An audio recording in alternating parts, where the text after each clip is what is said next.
ഞാൻ ആദ്യം പൊയ്ക്കൊണ്ടിരുന്ന ജിമ്മിൽ ഞാൻ കണ്ടൊരു കാഴ്ചയുണ്ട്. ഒരു പയ്യൻ ആദ്യമായിട്ട് ജിമ്മിൽ വന്നപ്പോഴേ ഒരു പ്രോട്ടീൻ ഷേക്കറൊക്കെ ആയിട്ട് കണ്ടിന്യൂസ് ആയിട്ട് വർക്കൗട്ട് ചെയ്യുന്നതിനേക്കാളും കൂടുതൽ എനിക്ക് തോന്നുന്നു പുള്ളി ആ പ്രോട്ടീനകത്തിലായിരുന്നു ശ്രദ്ധിച്ചിരിക്കുന്നത്. അപ്പം ഇന്ന് നമുക്ക് സപ്ലിമെന്റ്സിനെ കുറിച്ച് സംസാരിച്ചാലോ? Welcome to day 18 of 100 days challenge.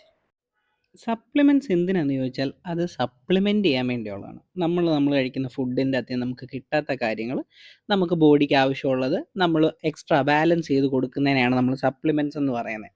അല്ലാതെ അതൊരു മാൻഡേറ്ററി ആയിട്ട് ജിമ്മിൽ വരുന്ന എല്ലാവരും പ്രോട്ടീൻ പൗഡർ എടുക്കണമെന്നില്ല. നിങ്ങളുടെ ഫുഡിൽ നിന്ന് നിങ്ങൾക്ക് ആവശ്യത്തിനുള്ള പ്രോട്ടീൻ കിട്ടാതിരിക്കുവാണെങ്കിൽ മാത്രം നമ്മൾ പ്രോട്ടീൻ പൗഡർ എടുക്കേണ്ട ആവശ്യമുള്ളൂ.